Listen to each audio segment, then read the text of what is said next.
Thank you all for coming out this, to us it was rainy, at least on the way, evening, as we share our historical adventure with you.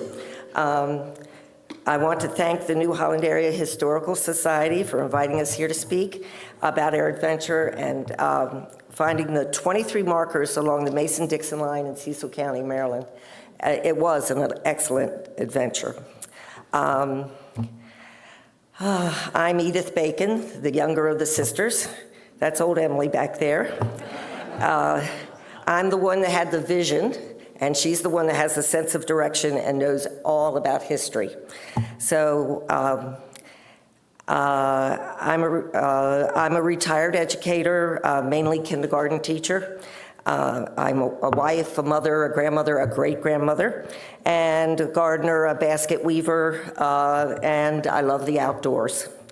I was born on a small farm in Harford County, Maryland. I'm the youngest of 6 children, and when the farm got too small for my father and 4 brothers, we moved to a larger farm in Cecil County, Maryland.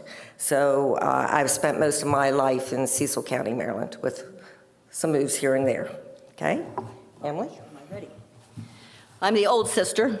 I'm now 81 and almost 82, and she's always been much younger and prettier than I. Our cousin, Phyllis, is there. She's a resident here, and we just re-met her after all these years.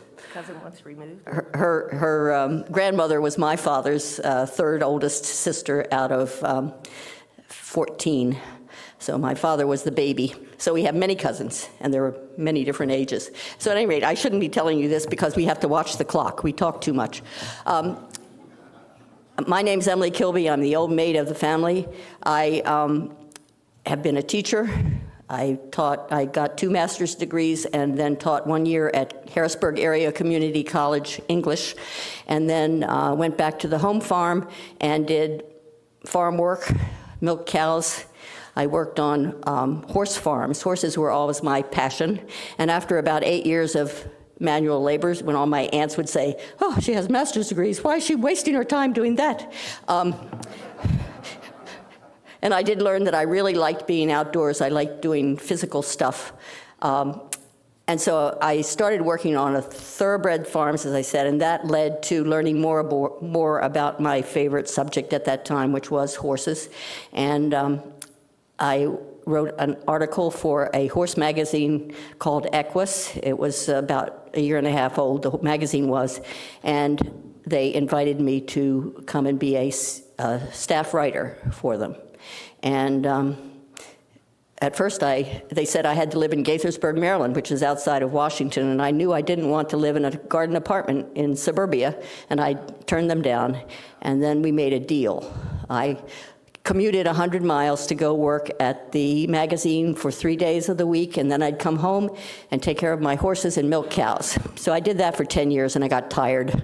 And then I ended up moving to Frederick County, Maryland, which is a beautiful rural area with lots of history, and started, I did some historical research out there, but I've never been a trained historian.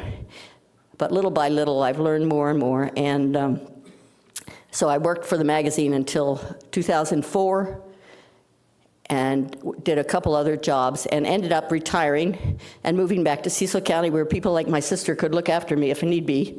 And we live very close together. She's 4 miles away. We both live on the outskirts of Fair Hill Natural Resources area, which is a huge park. If you're not familiar with it, it's a great place to recreate, and also as a center of horse activities, which of course interested me then.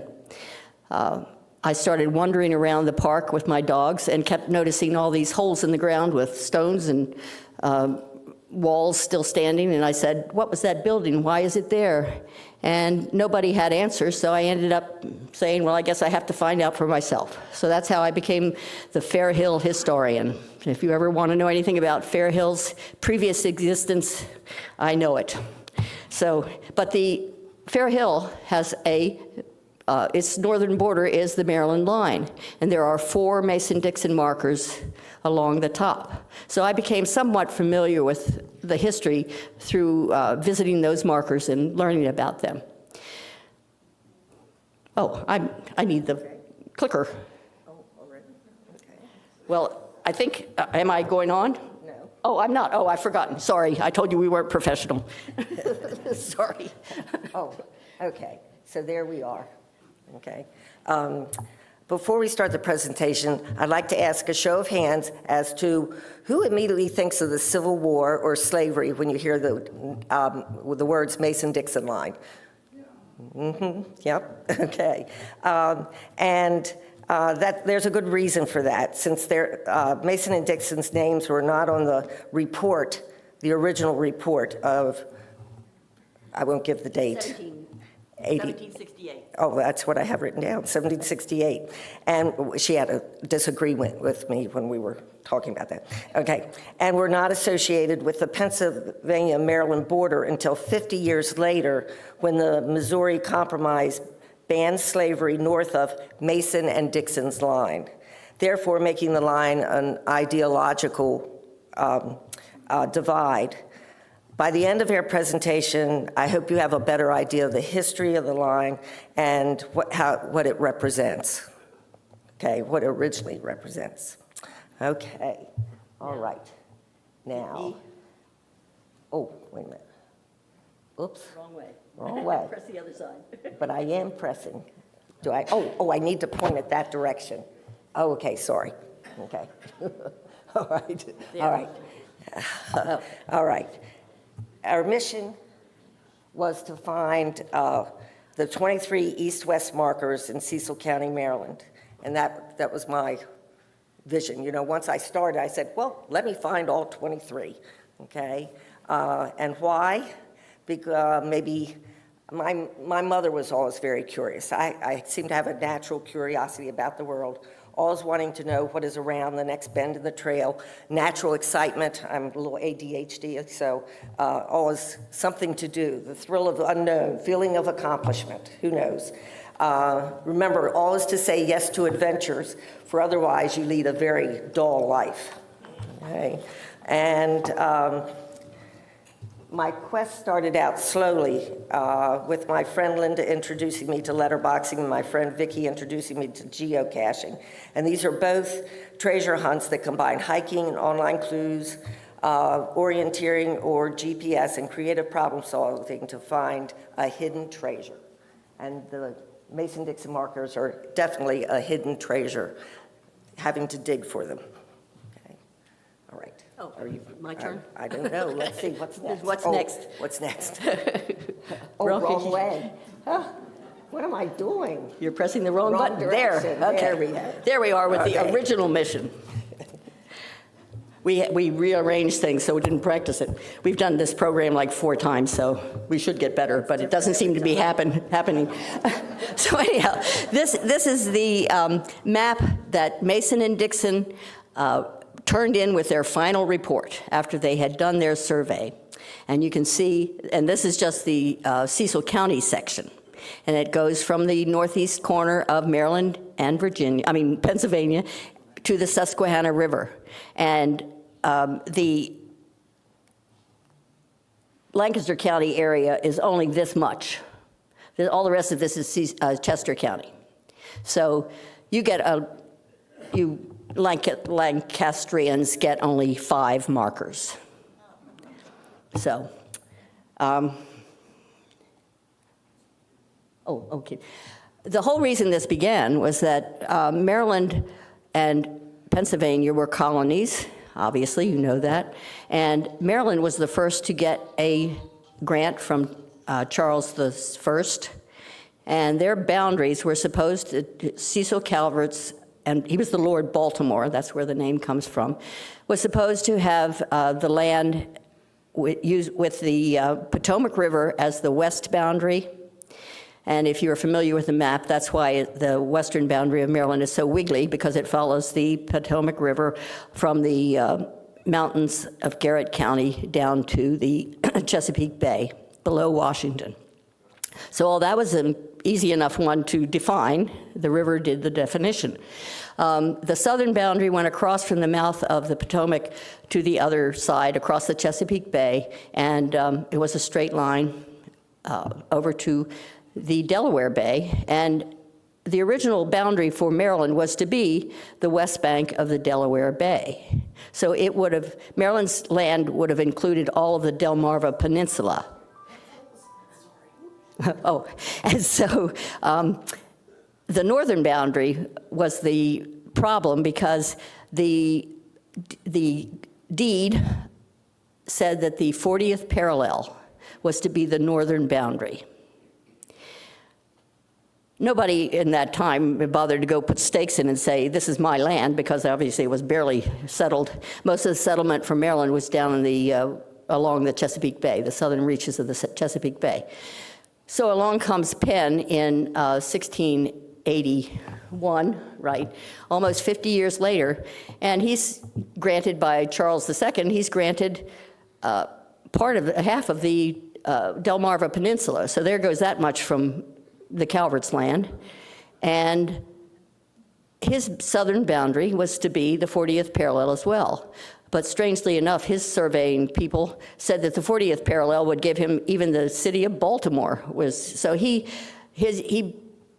assumed the boundaries were assumed to be farther south than the 40th parallel, which the 40th parallel, if it were to be the boundary today, Gap, Coatesville, Westchester, Philadelphia would all be part of Maryland, ha-ha. So you just barely escaped. New Holland would be part of Penn's land. So at any rate, there was lots of quibbling that went on for nearly a century between the two colonies about who owned which land. And as the more settled it got, the more valuable it became. Penn had the nerve to grant lots down in what is definitely now Maryland, between Rising Sun and Blue Ball, if you ever come down there. Those were the Nottingham lots, and Penn granted those to his followers, and there was a lot of quibbling about, well, who do you pay your taxes to, or who do you owe this to? Who owns your land? Our own ancestors, Phyllis's ancestor too, was one of the people who filed a lawsuit against the Pennsylvania encroachment on his property, which was actually below the Nottingham lots. So that's why it was so difficult, because people, it's who do you owe your money to? Who's your boss? And there was some Maryland land that was confiscated because they swore it belonged to Pennsylvania. And then there was Cressip's War, if you've ever heard about it, but Cressip came up from Maryland, and he claimed, actually rightly, that the 40th parallel was up at Wrightsville. And so there was a little war that went on at that time, and he should have died, but he didn't. That's a very popular discussion over across at the Susquehanna Heritage Place over there. That's one of their favorites, because that's where he was settled. So that line, the Maryland line, should have been up that far. So all this goes on, the quibbling goes on for almost a century. And finally, they decide they have to do something about it. And it was actually Cecilia Calvert's great-great-grandson, who signed the final agreement, and William Penn's two younger sons, who ended up being the signatories on this when they finally decided we were going to do get some real surveyors who can come over and do the job, because it's all very complex. There are many overlapping descriptions in the various deeds, and they had to figure out what to do. And so, let me see if I can find my pointer. There are all these multiple lines that have to be considered. As I said, this is the part that was granted to Penn, even though it had originally been part of Maryland. And as I said, the 40th parallel is way up here. But when they finally came to hire the Mason and Dixon, who came over from England, they agreed that the Pennsylvania and Maryland line should not be on the 40th parallel, but should be 15 miles south of the southernmost dwelling in the city of Philadelphia. So that's a little complex, but they had to survey that. Now this was all Penn's property too, until the Revolution, and then it became the state of Delaware. So these were called the three lower counties, and they were northern boundary was to be this semicircle, 12-mile radius from the courthouse in Newcastle. Newcastle was the county, or the governing place in the 3 lower counties. So actually, this boundary was easily enough surveyed. It was completed in 1701. Somebody was able to do that, and it was right. The Transpeninsular line, which divided Maryland, is this Maryland down here? Yes, that's all Maryland. When you go to the Ocean City, you cross over here. So at any rate, that was actually surveyed well, I mean, it was successfully surveyed and completed by 1751. It was a little hard because there are lots of soggy places, a lot of bogs and things like that in between, along the line. But it's a pretty straightforward thing. So that was done. These 2 northern and southern boundaries had already been decided before Mason and Dixon came over. But their job would then have to be to survey this line. And remember, it's a straight line coming up, due north, running into a circle. So if you know anything about geometry, which I've forgotten entirely in my life, when you run a line into a circle, there's a problem. And so they had to figure out how to, oops, come back. Figure out how to make this straight line come here and somehow hit the spot that's exactly 15 miles south of the southernmost dwelling in Philadelphia. And then they had to go due west on the face of the earth from that point to the end of Pennsylvania. Well, as you can see, many complexities there, and Mason and Dixon did an amazing job. I mean, when you think about the logistics of all this, which I will try to explain very rapidly because we're already running out of time. Stop pressing the wrong buttons, you dope. So they came over and they were, stop it. They were hired in 1763 in June. They arrived in the United States, or in America, in November that year with their very delicate instruments. Remember, they're surveying instruments. It's all very modern and high-tech for them. And they came over on an ocean ship, I think 6 weeks to get across the ocean. So in November they arrived, but their first job, they decided, was to go up to the Philadelphia problem. So they immediately went up to Philadelphia, figured out what the southernmost dwelling was. But if you look at this, you will notice that if they went directly down from Philadelphia, 15 miles, they'd end up in New Jersey, which is a little messy. So they don't want to be in New Jersey. Have I turned off the pointer boy by mistake? Help, help. Oh, the incompetence of these presenters, it's unbelievable. All right, so anyhow, they had to not only come 15 miles due south of that, they had to then first go 31 miles due west from that lowest house, then do their 15 miles due south, and figure out what that point is. They left a marker there. They succeeded in doing that, and they put that aside.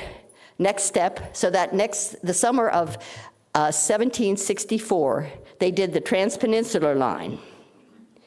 And it only took them a few months, really, like 8 months. So they did all of that 81 miles from the tangent line. They came all the way from the southern border of Delaware up, and they had to go through a lot of territory that hadn't really been tamed, if you will, but this area was actually under cultivation and so forth and so on, so it wasn't as difficult as it might have been.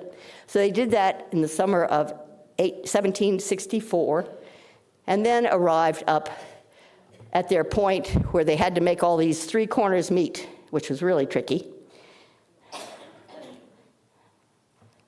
Oh, come on. Come on, pointer friend. Come back. Oh, well. So anyhow, and they finally did the east-west line, which was the one, of course, that's dividing you and me. they did that in 3 seasons, because obviously you can't be doing all this survey work in the dead of winter. So it was the milder seasons for 3 summers, so 65, 66, and 67, and they completed the report and handed it over to their 2 colonial bosses and got it accepted. And the reason I include this is the very end of the line. They never completed the entire survey. They had to stop at mile 231 because their Native American guides and workers refused to go any farther. I don't know whether you can see clearly enough, but this is the official, see, I'm pointing my pointer even though you can't see it. You can see the warpath. They included in this map on the left, their report map, the warpath, and the Native Americans wouldn't go any further because the people who were always fighting with each other were going up and down there. So that's why they stopped when they did. And on the right is the current aerial view of the same area, and look at the correctness of their map. It's just astonishing to me. The same little loop-de-loop up there, can you see the white arrow? Well, that point, and I have the white arrow on the exact same spot on the actual Earth view, and it just astonishes me that they could do such things. But that was the end of the line. Cecil County was the first part. So here we have the main characters. We have Charles Mason, who was an English, he was born in Gloucestershire, England, and he actually died fairly young in Philadelphia. But he had gone back after he completed the survey and brought his family back just that same when did he die? 1760. Oh, 86. Yeah, 1786. He brought his family back to live in Philadelphia, and he almost immediately died. And he was buried in, he was a friend of Ben Franklin, who had him buried in one of the old graveyards up there, but there was no marker there. Charles Mason's grave was never marked until 2013, when the American Society of Surveyors, or whatever it's called, decided he deserved a little notice. So they actually had put a marker on, an original Mason-Dixon marker on his grave to mark it. So he finally got credit for what he did. And Jeremiah Dixon, he lived a longer, no, not longer, but he went back to England and lived out the rest of his life there. They're astonishing people to me. The logistics of this thing is, as I keep saying, is just amazing, because you needed to have a huge crew of people to do this survey, up to 40 people. And the reason you needed so many is that in order to survey, you had to have a clear vista, they called it. They needed all the trees cleared in a 24-foot wide vista all the way across those 300 and so many miles that they surveyed.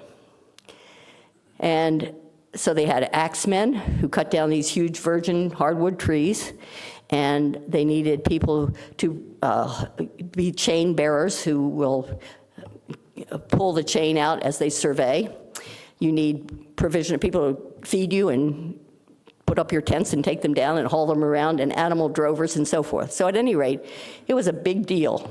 And they had to keep getting their crews gathered as the season, once they finished, they would send their people back to where they came from, and then they'd have to gather up a new crew for the next season. The historian of Cecil County, he wrote a book in 1881. It's a really excellent historian. His name is George Johnston. And he said that in 1881, or when he wrote the book in 1870, about 100 years after this was done, the track, that vista across the top of the state was still visible. You could still tell it was there. It would be like building a superhighway across the top of, with no mechanics of any sort, human, labor. So that was one thing. He also said that they were a merry crew, if you're reading that line down there, a merry crew who enjoyed the peach brandy that was the area was famous for, and they had a pet bear. I have to go faster. The weather was critical always, because to do the celestial navigation, which I refuse to try to explain to you at all, but they had to look at the stars. So cloudy weather was bad, and they intended to start the west line, the line towards the west, from the corner of Cecil County, or actually from the postmarked west, which I haven't talked about. They intended to start in the middle of March. But these notes, their journal tells that on the 19th of March, it was raining and it was cloudy, so they couldn't do observations. They finally got a little observation in, and on the 20th managed to put in a half-mile marker. Then the next day, it snowed. The day after that, it snowed. The day after that, it snowed. And for 3 more days, they were unable to do anything because they had 3 feet of snow blown all over the place. So finally, they started out and managed to start the survey through Cecil County. Well, there we go. Oh, on April 10th. What is it? Anyhow, in the start of April. So they started out. They had to carry all these precious tools, specially made for them. And as I say, I tried looking up celestial navigation for dummies, and that wouldn't even come through to my brain. It's beyond my comprehension how you look at a star, calculate the time, and so forth, and somehow figure out where you are on the face of the earth. But they did it all the time. They had to do it all. They kept checking back. Plus, there's a lot of trigonometry involved, which is another thing that's beyond my capability. But they had the equipment they had to haul. They carried them feather beds so that they wouldn't be damaged. And the surveyors' chains, they measured distances in chains and lengths and rods. And so they need chain bearers. As I say, they had the vista cleared. The surveyor's there with his circumferenter or whatever that he surveys, make sure he's going directly west. And he says to the chainman, put it here, put it there, put it, and so the chain is 66 feet long. It takes 80 chains to make 1 mile. So for every mile that they traveled, and they kept rechecking too, so it wasn't like they just did those 300 and some miles one time, back and forth, back and forth, back and forth, always checking.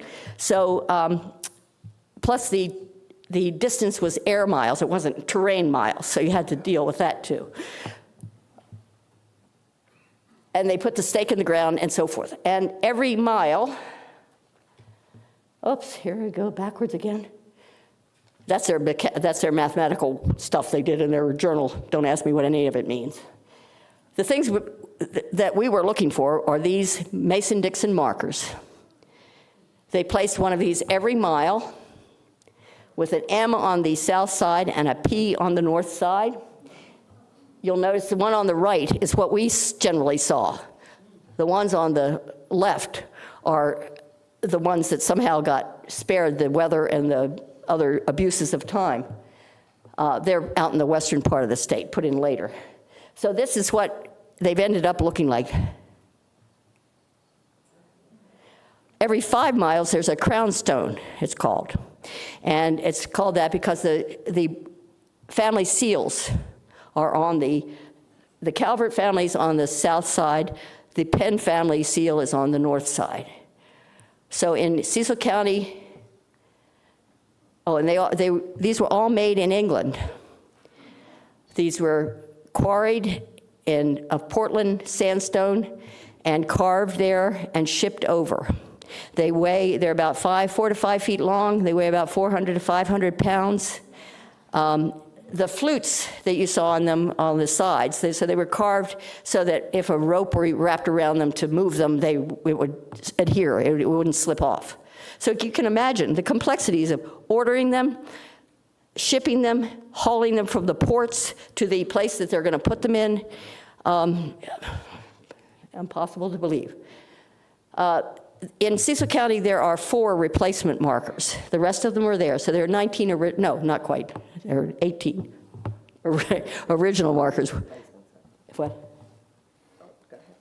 It may be 3, it may be 4, I can't remember. But these are the replacement ones put in 2003, as you can see.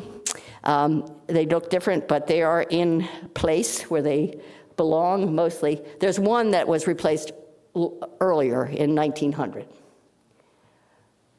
There are two of these in Cecil County. These are not Mason-Dixon markers. They mark the Mason-Dixon line, but they were put in the 1920s. They're poured concrete done. Now, I showed you the hard way. We took it the easy way, but we also took a way longer to do it than they did. As I said, they completed that entire job from 1763 to 1768. They put in their final report and was accepted, and then the Mason-Dixon line has remained the division between you and me ever since. Now she's going to tell you about our modern adventure. Forward. Emily, this one's forward? Oh, this one's forward, okay. But I don't know where the clicker went, the pointer. It's built into that device. When you push a button, you'll get a laser beam coming out when it's turned on. I know, but Yeah, where I is see it? it glowing. That's right I there. lost my laser. It's there. Oh, is it there? Oh, you found it, good. Okay. Oh, well. All right. Okay. And the modern way to do it is most of the markers are on private property. So in order that we could get permission, the most important resource was the Mason-Dixon Line Preservation Partnership .org website.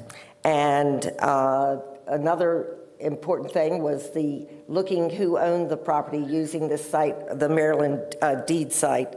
And I found some information through social media. Maybe when I looked up the person and said, would they mind if I went on their property or should I be careful? And there were many times when I used personal contacts with the people that I knew in the area. Okay. On this website, each of the markers in the state are marked by these little icons. And you click on the icon and then have a drop-down menu, and it tells you this is what you find. You find out who surveyed the marker and the directions of how to get to it. And they're pretty good directions. And the description of where it is, the marker is, the condition of the marker, the center mark, the geodectic. Yeah, is that the word? Mark, the size of the marker, the county it's in, the material it's made out of, the survey thing, and this is the latitude and longitude, and what I did was copied and pasted this on my GPS and my Google Maps to mark it so I'd have exactly where it is, supposedly. So, okay. So that was the main thing I used. There were markers along fence lines, in fields, in forests, hidden behind trees, along roadsides, buried in fields, in the middle of a quarry, and there's one in the zoo. It shouldn't be in the zoo, but it's there. Okay, and evidently it's going to be there for a while. Okay. Let's see. I'll tell you the story about the zoo. Okay. What I'm going to do is there 20 original markers. I have 3 replaced markers. I don't know if that's true. And one is missing, and now one has been removed. So, skip this, okay. The Stargazer Stone is a place I visited. It's up in Coatesville is the address actually, but it's Embryville, I think. And there is I visited, Emily and I visited it, and it was, there's a stone that has a stone fence around it, but actually the place that they really used is in the middle of the road. And this was replaced in, this is the point that is, they started to measure the 15 miles from this point down to the point marked west. Okay, skip. Okay, the post marked west is where they started the measuring the forward from the east to the west. And this marker is not an actual Mason-Dixon marker. It was a wooden post. I found it geocaching with my husband, and it's in the middle of White Clay. It's not in the middle, but it's in White Clay Creek State Park, and there's a trail leading to it. It's very easy to find. Then, I'm not going to do that. The next mark, the beginning of the east-west Mason-Dixon line is the tri-state marker. It's in now. Emily and I went to celebrate my 64th birthday and found it using geocaching. And at that time, there was no trail to it or anything. We had to tromp through the woods, bushwhack some, and use the GPS, which the trees distort. So using Emily's really good sense of direction, we finally made it to it.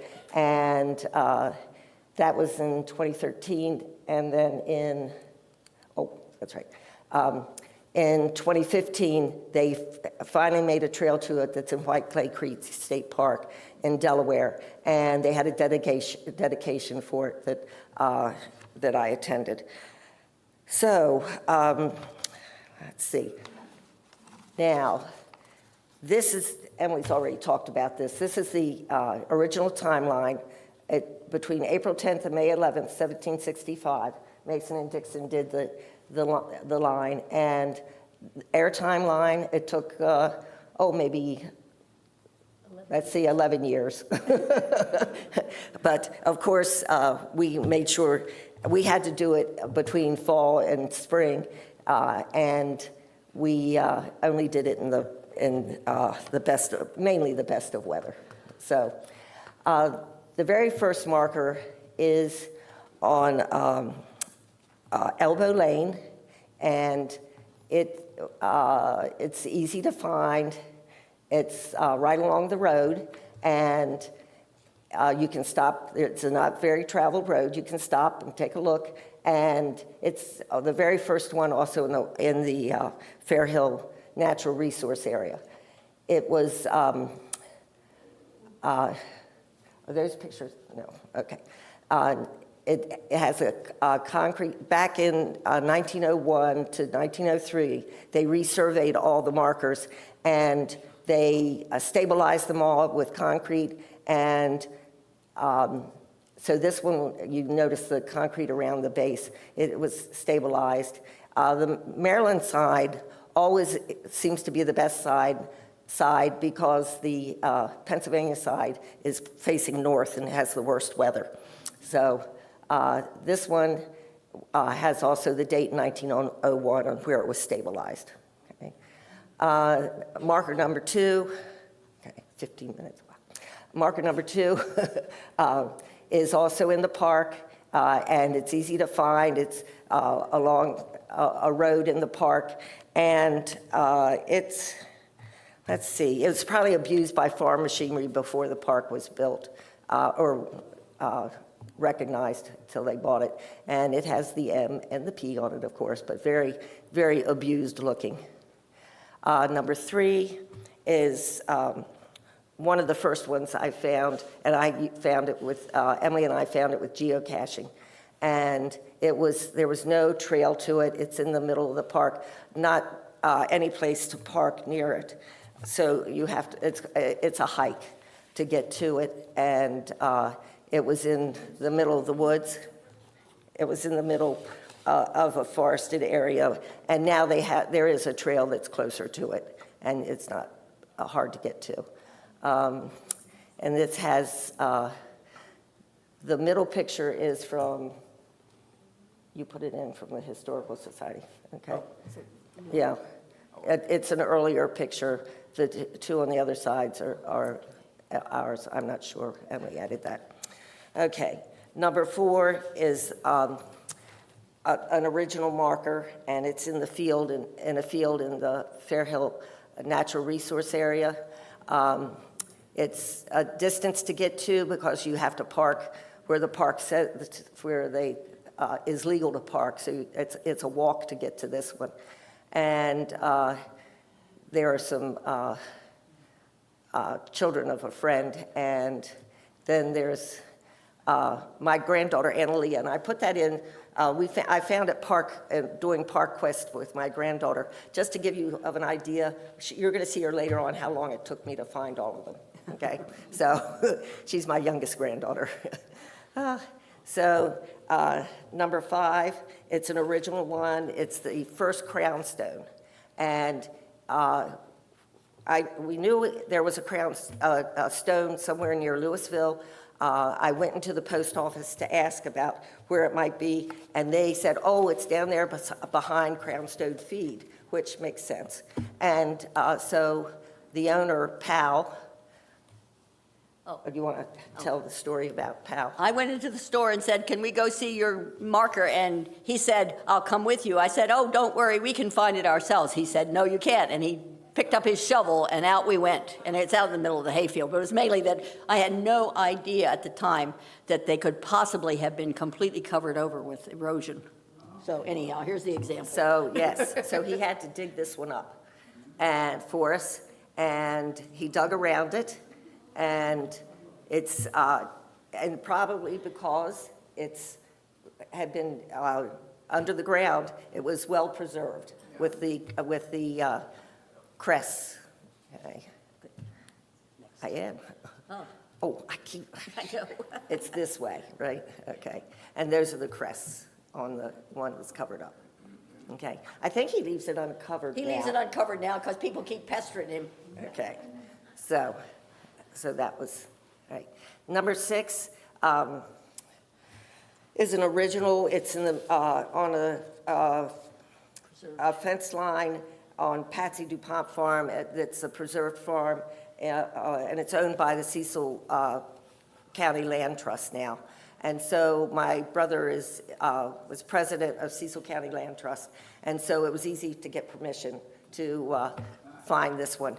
And so one of the caretakers on the farm took us out to it, but it's right on the line, so it was hard to get on the fence. So it was hard to get the picture from the other side. Okay. All right. This one's number 7. It's an original.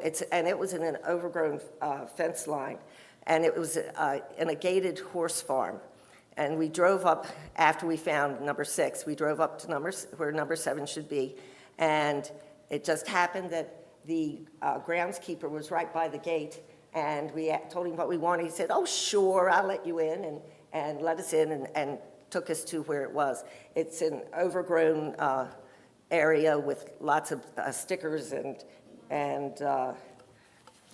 multiflora rose and all those wonderful things that have been imported for us. So, all right. And this is some other, and those are from 1980. That was before our time. Okay. Number 8 is an original. No, it's a replacement. That's right. Number 8 is a replacement. It's in a tree line on private property, but my granddaughter, Annalia, the one you saw before, there she is now.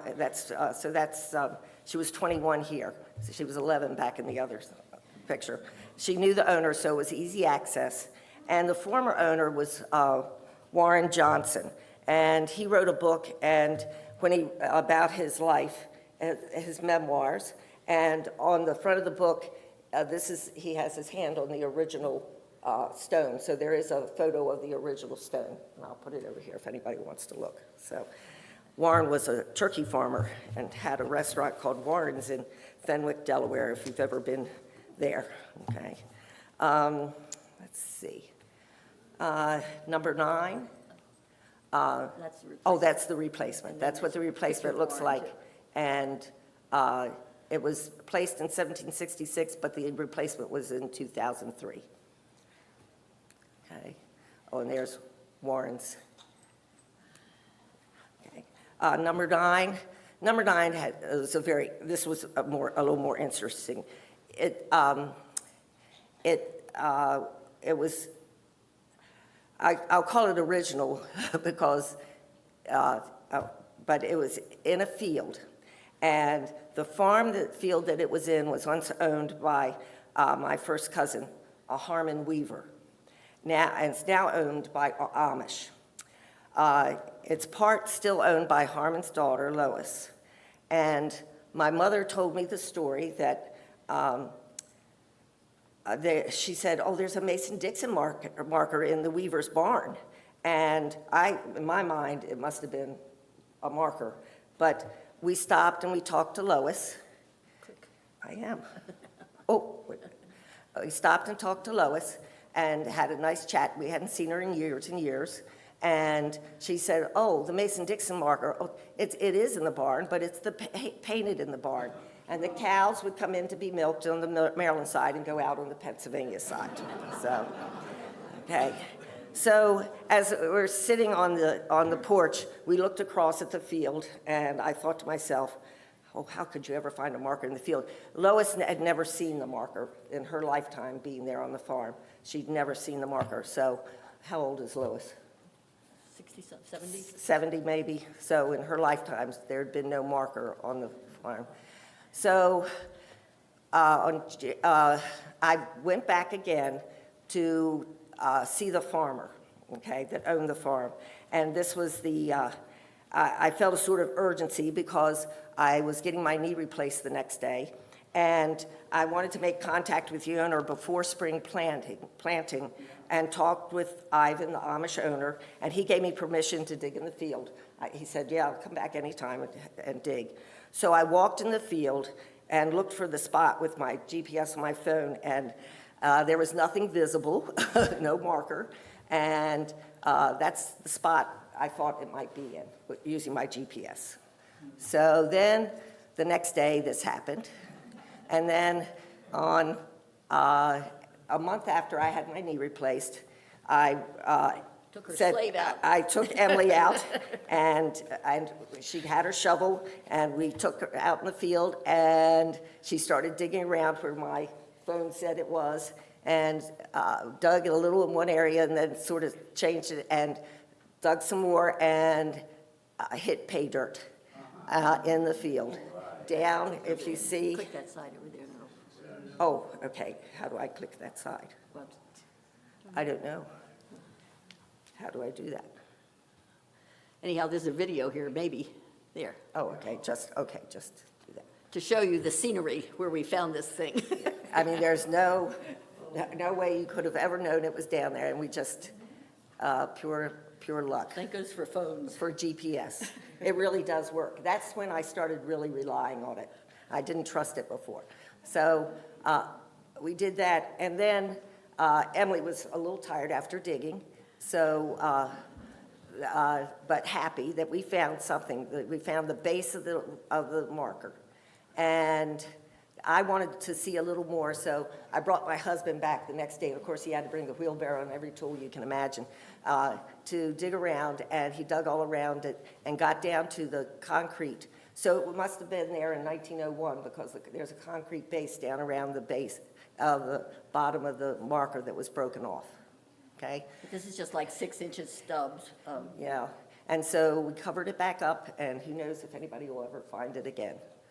So, number 10 is the sad one, is a crown stone, and this is what it looked like in the olden days, and this is what it looks like now. It's a replacement. Let's see. It's close to the road to an apartment building, and in 1977 it was knocked off the base by a car, and it was vandalized, and our local historian, Ed Plumstead, took it to the brick meeting house at Calvert and put it up by the fireplace. And in 2000, he moved it to his zoo, Plumpton Park Zoo. And he set it up in the zoo, and I think he had a plan probably to start a museum and put it in a museum, but anyhow. And he died, and the zoo changed hands, and it's currently in front of the, this shows the replacement. And let's see. Oh, and that's one of those markers out in the front, the road markers that are not Mason-Dixon markers.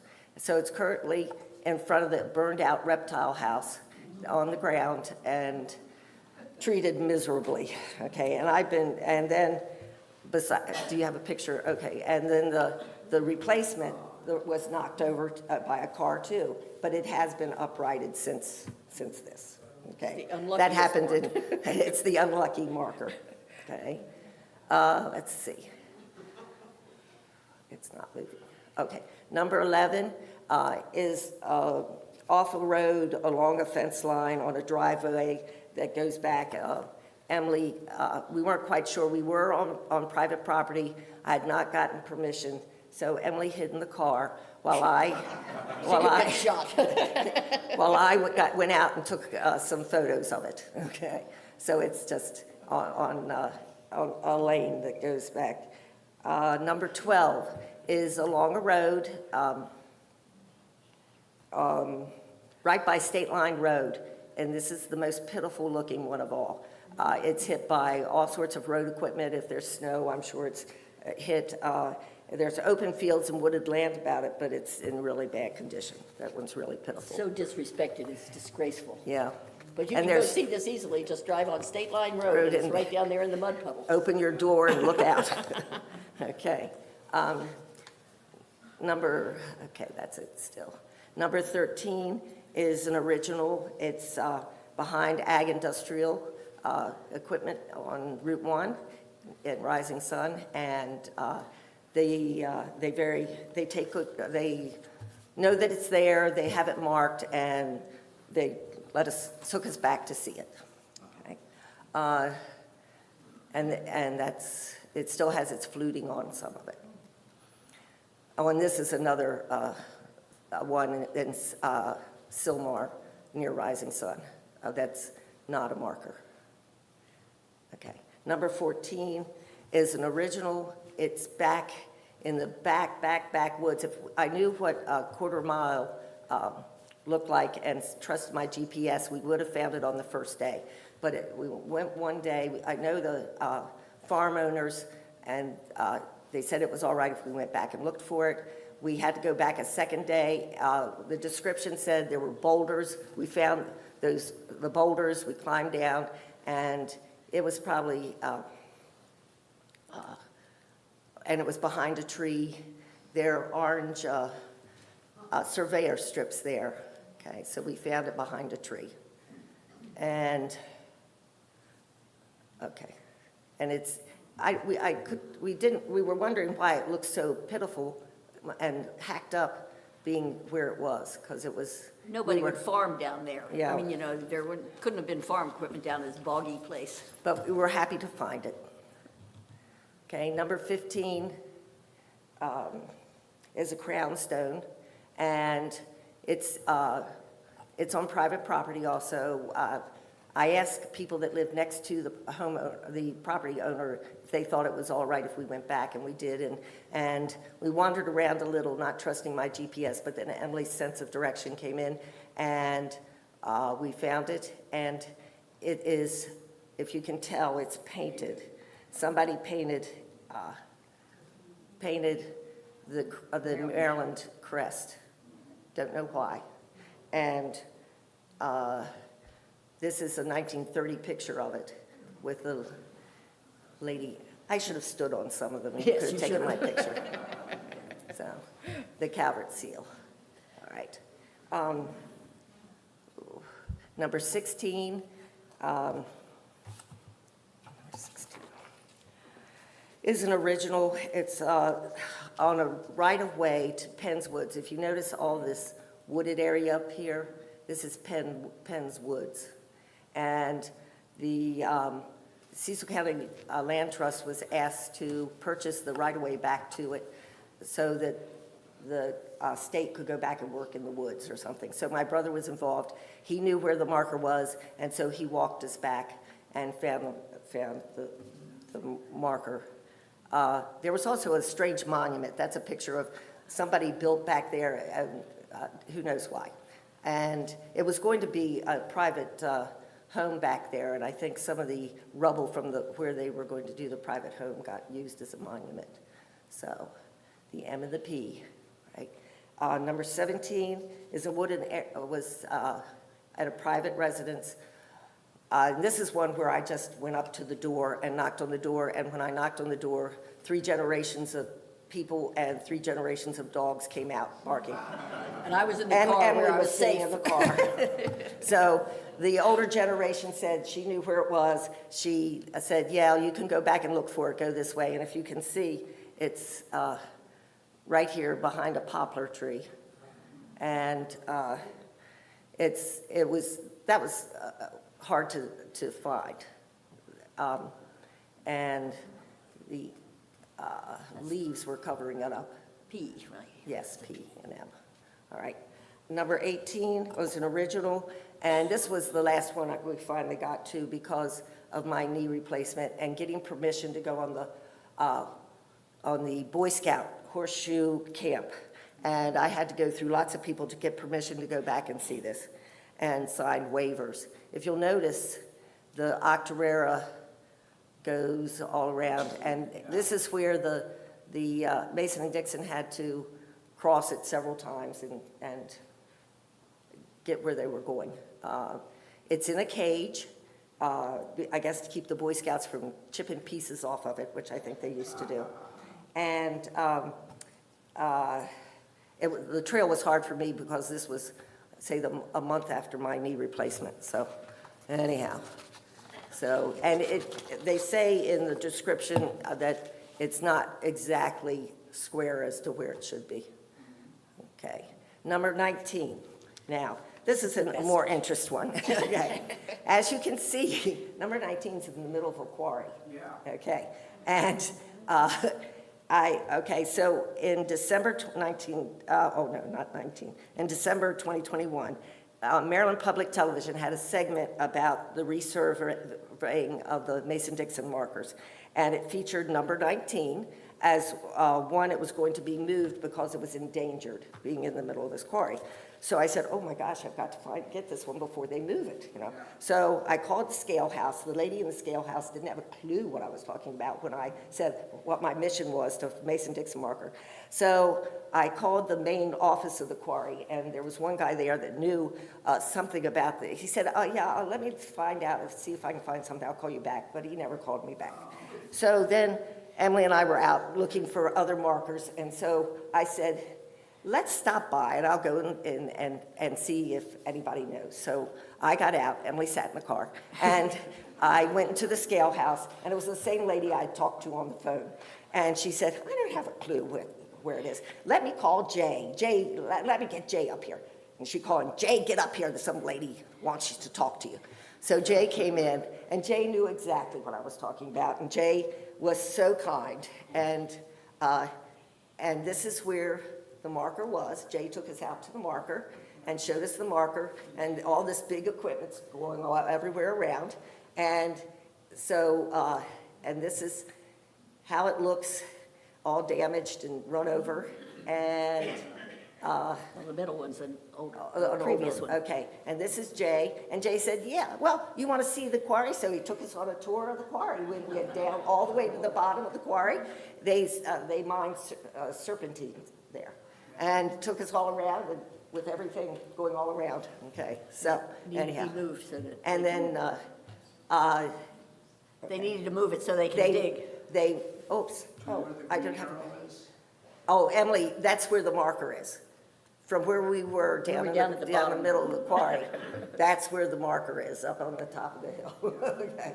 So since then, it has been moved. It was dug up, and it was moved to the Geological Survey office. So it's in Baltimore somewhere. And they don't know, they had talked at one time of putting it somewhere else on the line, or they weren't quite sure what they were going to do with it. So, okay. Number 20 is a crown stone. It's an original. It's in the woods behind the Wildcat Point generator, Old Dominion Electric. It has, since the last survey and the write-up, the property owners and everything, it had changed to this Wildcat place. So I called the facility. The first man had not a clue what I was talking about, but he went and asked somebody else. So they returned my call nicely, and we really met some really nice people doing this. And I had to go through the security people to take us out. So we met a security person, and they walked us out. They take very good care of it. And, there's a walkway to it. It's well taken care of, and they have a brochure they pass out about the marker, and I think they can have school groups or something. So, okay. Number 21 is, we're almost getting there, guys. All right. Number 21, I don't have. Number 21 is an original. It's in the woods, and it's the only one we access from Pennsylvania, I think. Okay. Fortunately, the property, and Emily knew this, is a relative, and it's owned by our it was owned by our great-grandfather at one time. Osborne's. It now belongs to the Graybeals. If you've ever heard of the Graybeel farm, they're our cousins, but anyhow, owned it. So we talked with Byron Graybeel, our cousin of some sort over there, for a while. He was hoping to have 800 cows on his property at one time. Now somebody else runs it. So this was probably the longest walk we had to take. We parked down on the road. We walked along Conowingo Creek and back on the power lines, and it was inside the woods, not too far in the woods. Okay, and there it is, and that's some of what we saw while we were walking along. Okay. I'm not moving. Oh, there, number 22. All right, this was probably the easiest to access and the most boring. It's a replacement. It's not in the right place, probably. It's on the intersection of Groves Corner and Pilot Town Road, and it's been pushed over, knocked over, who knows where, whatever has happened to it. And finally, number 23. Wait, we're still looking at the We're still looking replacement. at this one, this replacement.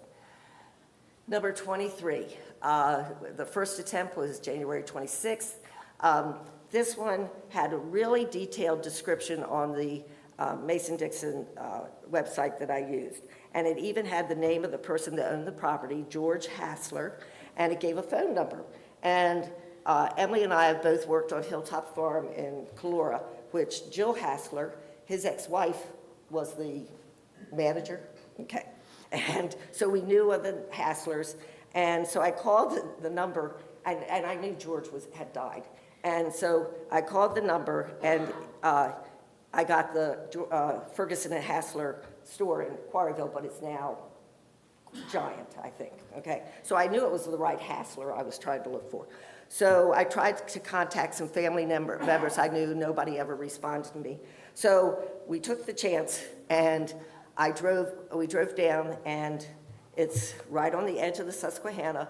The Hassler driveway went up here, another driveway went this direction. And I thought, let me go down here and talk to their neighbors, because if I go up here and the Hasslers don't still own it, they might have dogs, guns, whatever. Okay, so I went down here, and I got out of the car, and Emily stayed in the car.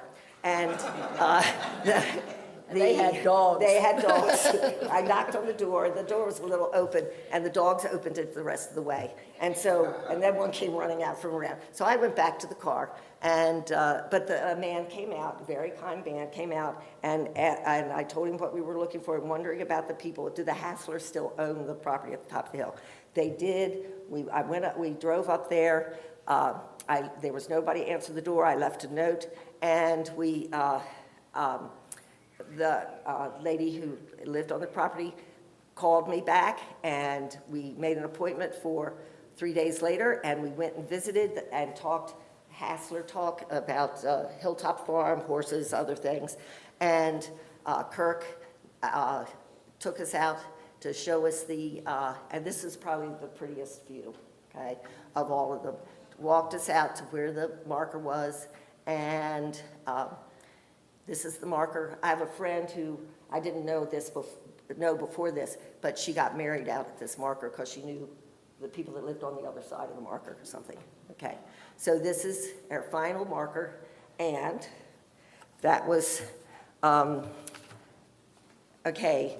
Compared to Mason and Dixon, we had it easy finding these 23 markers. They spent many grueling months cutting trees, hacking underbrush, going through swamps, over streams, 6 days a week, sun up to sundown, and we only worked using GPS, driving cars. We did a little hacking, and fall to spring when the weather was good, and returned to our cozy homes. These markers have spent the last 2 centuries neglected and crumbling with no one seeming to care.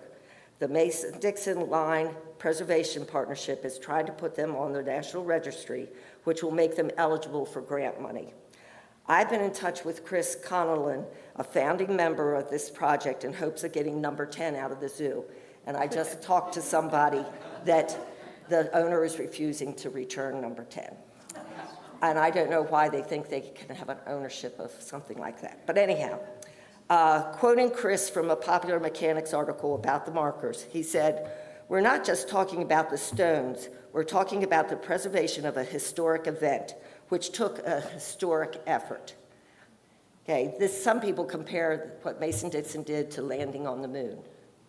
The stones are just the physical representation of that effort. And another quote from that same article, an old archaeologist told Chris one time that every artifact tells a story, and when you find it, you're also part of that story. So I feel that Emily and I have become part of that Mason-Dixon story.